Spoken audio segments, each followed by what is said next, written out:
78 Sports TV here. Salute to the mighty ldbc Lions Den boxing community. For those who don't know, now you know. Smash the like button, hit the subscribe, also hit the notification bell so you'll be notified when I drop a new video. If you're digging the video, go ahead and share this joint.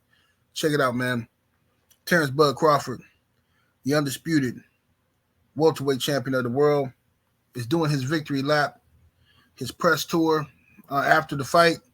And today he did an interview on one of those morning shows, and it was good information. You know what I mean?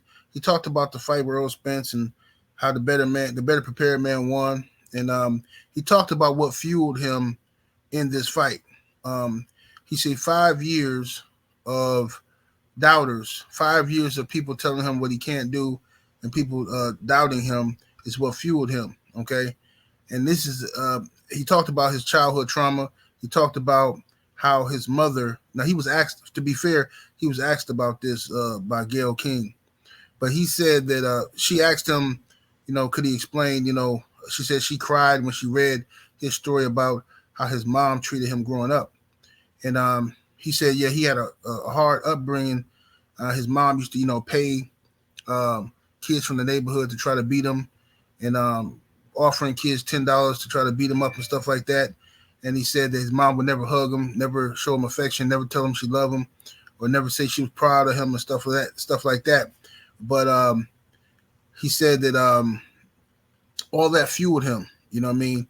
Because he was angry, of course he was angry as a kid, not understanding why this is happening. But he said, man, I ain't even got my mom. She don't even believe in me. So it fueled him and made him want to prove her wrong and prove everybody wrong. So he takes that with him, in his adult life now. You know what I'm saying? He said his mom also dealt with a lot of trauma in her past, which is why she dealt with him the way she dealt with him. But he said he still deals with a lot of trauma from the way he was raised by his mom. But he said that when it comes to him being a father, he makes sure he's not that way with his kids. He says he makes sure that, no matter if he's in training camp or whatever, whenever his kids got something going on, he'll leave camp. He'll do whatever he got to do to make sure he's there for his kids, because he always wants his children to be able to say, no matter what I had going on, my father was there for me. So I can salute that to Terence Crawford for having that type of mentality, being a stand-up dude. And I salute him for using his pain in a positive way, using his pain in a way that benefits him. You know what I'm saying? Harnessing that energy. I remember Customato talking about that with Mike Tyson, telling Mike Tyson that he needed to learn how to harness his anger, harness his pain, and channel all of that into punches. You know what I mean? And Terence Crawford has mastered that. It looked like he mastered that. And I'm gonna tell you something. It's gonna be very hard to beat this dude.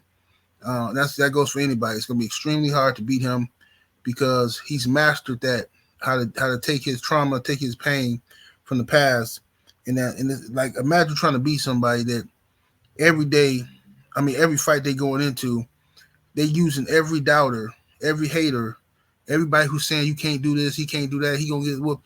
He's having flashbacks to when he was that kid in the yard and neighborhood kids is coming over to beat him up in front of his mama. You know what I'm saying? So he fighting for survival. He fighting for, it's gonna be very hard to beat somebody like that. I'm just letting you know. You know what I'm saying? This is not gonna be a walk in the park for nobody. So Crawford got, he's 40-0 right now. We don't know if he'll chase after the 50-0 record or not. We don't know what he's gonna do. But because he kind of having a late start to the big leagues as far as making a lot of money and stuff like that. And I don't know. I think he might probably get a few more big paydays and get up out of here. But it looks like we can probably gonna get the Earl Spence fight, the rematch. And depending on how that go, he might get the Jermell Charlo. But there's so many variables when it comes to the Jermell Charlo fight, because Jermell is going up to 168 right now to fight Canelo. So if he beats Canelo twice, because if he beat him once, he got to beat him twice. So if he beat Canelo twice, will Jermell want to even come down to 154 and lose all that weight? By that time, will the sanctioning bodies even allow Jermell Charlo to still have his belts? I'm sure the WBC will let him keep his, but I don't know about the other sanctioning bodies. The WBO has already taken the WBO title from him once the bell goes ding. against Canelo. They're saying that the guy Tim Tszyu was going to be officially be the WBO champion, 154 pounds at that point. So will the other sanctioned bodies follow suit? Probably. I at this point, I doubt that we get to see Charlo versus Terence Crawford. I would love to see it. I think that's the better fight. I think Charlo versus Terence Crawford is a better fight than Charlo versus Canelo, in my opinion. I think Canelo should have been forced to fight David Benavidez, but Canelo always finds a way to weasel out of that fight, and the fans just let him. Canelo gives you another option. You asking for a Big Mac, and you've been begging for a Big Mac, and then he come out with a quarter pounder, and people say, "Oh, that's all right, dude. The quarter pounder, that's straight." I mean, still, it's a burger. It's straight. You know what I'm saying? That's what fans do every time with Canelo. So he's been able to successfully finesse his way through boxing for a long time. So I don't know, man. But Charlo versus Crawford would be an amazing fight because it gives Crawford the opportunity to be 3-time undisputed. That'll be just crazy. That'd be sick. That'd be absolutely sick. You know what I'm saying? For the opportunity.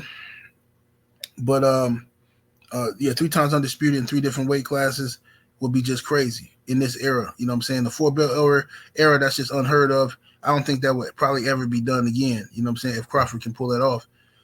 But I don't think that fight's going to happen, unfortunately, because due to the fact that once Jermell Charlo goes up those 14 pounds or whatever to face Canelo, I have a hard time believing Jermell's going to want to come back down in weight, lose 14 pounds to fight Terence Crawford. I think that's dangerous as well.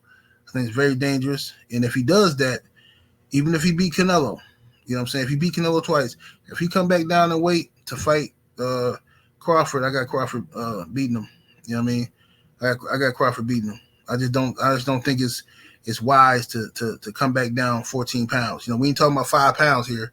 We're talking about 14 of them. You know what I mean? And that's a lot. You know what I'm saying? We've seen throughout boxing history, few people have been able to get away with that. Going up and down the weight like that. Not that many pounds. One weight class is one thing. But going down 2 weight classes after going up is just gonna be difficult for them. But y'all let me know what y'all think, man. 78 Sports TV.